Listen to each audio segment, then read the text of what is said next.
Hi everyone, this is Aman Sophia, Assistant Professor in W Department. Welcome to witsconnect. Today we are going to discuss about the electromechanical measuring instruments.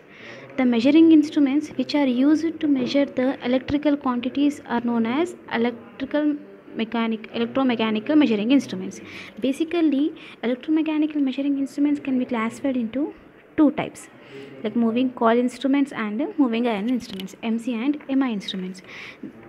The basic classification is how we are classifying means moving coil instruments can be used for DC, whereas moving iron instruments, that is MI instruments, can be used for both AC as well as DC.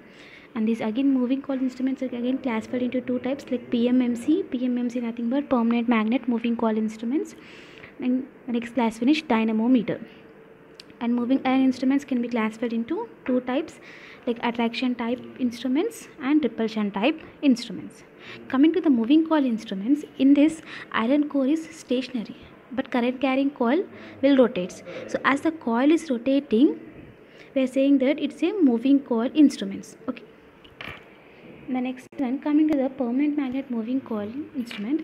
So basically it works on the principle, whenever a current carrying conductor is placed in a magnetic field, mechanical force acts on a conductor. So basically this PMMC instrument works on this principle. Coming to its construction, mainly it consists of a permanent magnet and a rectangular moving coil. This permanent magnet has a U-shaped soft iron poles between which cylindrical iron is mounted, and a light rectangular coil which is having many turns of fine wire is wound on a aluminium former, inside which an iron core is attached. The coil is fixed on a spindle which is pivoted upon jewel bearings in such a way that it can freely rotate between the poles, and it have a two hairsprings of phosphorus bronze which are mounted on the spindle. It serves for two purposes, like it leads the current into and out of the coil, and it provides the controlling torque. And a light pointer is attached to the spindle which moves on a calibrated scale. Coming to the damping torque is provided over here by using the eddy current damping. Coming to working principle, how it works means, when the instrument is connected in the circuit, the operating current flows through the coil.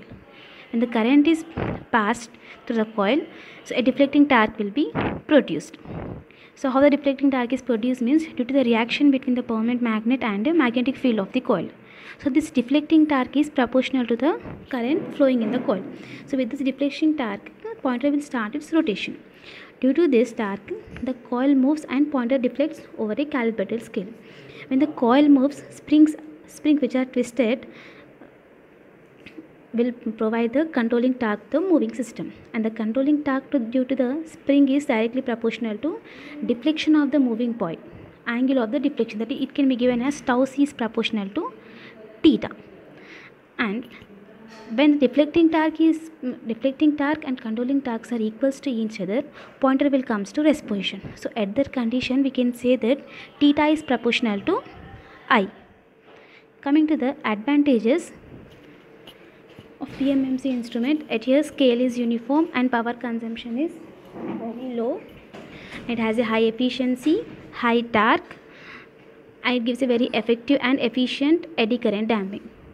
Coming to the disadvantages, it cannot be used for AC as it is a MC instrument. It can be used for DC purpose, and it's very costlier than the moving iron instruments, and it have aging effect which may affect the readings of the instrument, and friction and temperature errors also occur over here.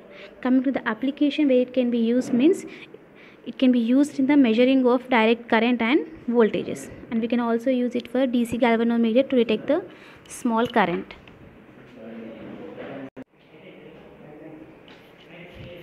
Coming to the torque developed by the PMMC.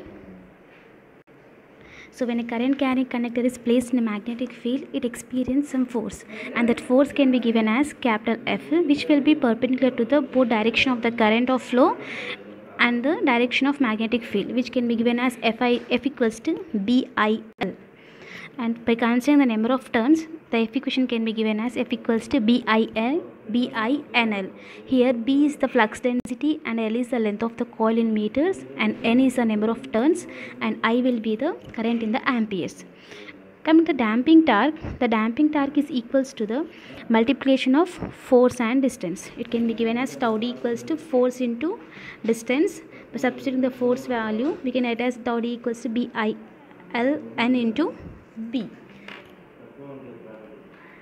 Here nothing but L into B, nothing but area. It can be given as, by substituting this value, we can write it as N equals to NBIA, and its units are Newton meters, where A is the area of the coil in meter square and B is the width of the coil in meters. At equilibrium position, deflecting torque will be equals to the controlling torque. When PMMC's instrument is operated, deflecting torque, we can say that deflecting torque, that is tau is proportional to current I. By removing the proportionality constant, where we are keeping the letter G, that is, it can be given as tau d equals to G into I. Coming to the controlling torque will be provided by the hair springs, and it can be given as tau c is proportional to angle of the deflection, that is theta. By removing the proportionality constant, we are keeping tau c is equals to k into theta. Here k is the proportionality constant. During the at equilibrium position or steady state position, deflecting torque is equals to controlling torque. It can be given as gi equals to k theta, and theta can be given as g by k into I. Here k and g are nothing but the proportionality constant. Coming to the errors involved in the moving iron instruments. So there are the errors which occurs in the PMMC instruments are frictional errors, temperature errors, errors due to the weakening of permanent magnet, error due to the stray magnetic field, and thermoelectric effect. First of all, we are going with the frictional errors. Frictional errors are nothing but the error due to the friction at the pivot in the jewel bearing is known as frictional errors. How it can be minimized means, friction at pivot can be minimized with a proper pivoting and balancing, and mechanical friction between the coil and core can be avoided by carefully winding of the coil. Compared to the temperature error, so the heat produced due to the I square or losses in the coil is known as temperature error. How it can be minimized means by designing the instrument by providing proper ventilation and cooling.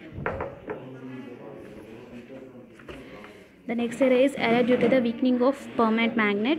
The weakening of permanent magnet with the time undergoes which causes the error. So it can be minimized by the proper aging of the magnet at the time of manufacture. The next error is thermoelectric effect. So the error due to the thermoelectric EMF is known as thermoelectric effect, and which can be minimized by using a material having a low thermal electric effect such as manganese and etc. So by this process, this error can be minimized.